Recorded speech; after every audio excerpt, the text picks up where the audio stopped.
ગુજરાતમાં વિધિવત રીતે ચોમાસાનું આગમન થઈ ચૂક્યું છે. નૈઋત્યના ચોમાસાના આગમન સાથે ચુડા તાલુકાના ગ્રામ્ય વિસ્તારોમાં નદી નાળાઓનું રૌદ્ર સ્વરૂપ જોવા મળી રહ્યું છે. ત્યારે ચુડા તાલુકાના ખાંડિયા ગામની ચારે દિશામાં પાણી, વાસણ નદીનું પાણી ઘૂસી જવાથી સોલાર પ્રોજેક્ટ અને ગામને જોડતા મુખ્ય માર્ગમાં પાણી ફરી વળ્યા હતા અને ખૂબ જ નુકસાન સાથે રસ્તાઓ બંધ થતાં લોકો મુશ્કેલીમાં મુકાયા હતા. ચુડા ઉપરવાસમાં ભારે વરસાદના કારણે વાસણ ડેમ ઓવરફ્લો થઈ પૂરજોશમાં વહી રહ્યો છે. ત્યારે મહાજન પાંજરાપોળવાળો પુલ સુધી પાણી ભરાઈ જવાની સંભાવનાઓ વ્યક્ત કરવામાં આવી રહી છે.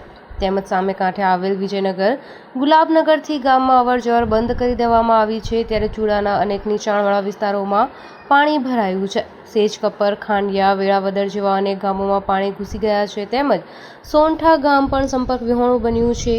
ભૃગપુર પાસેનો ગ્રામ્ય સંરક્ષણ પાળાના લેવલ પાણી પહોંચી જતા ગ્રામજનોને રાત્રિભર નદીના કાંઠે જાગવાનો વારો આવ્યો હતો. તેમજ ગામના અગ્રણીઓ તેમજ મામલતદાર સહિત પોલીસ અને તલાટી કમ મંત્રી ખડેપગે ઉપસ્થિત રહીને ભૃગપુર ગામમાં પાણી ન ઘૂસી જાય તે માટે સ્થિતિનું અવલોકન કર્યું હતું. ચુડા તાલુકામાં ખાસ પ્રથમ વરસાદમાં જ નાના મોટા ડેમોની જળસપાટી હાઈ લેવલ પર પહોંચી છે.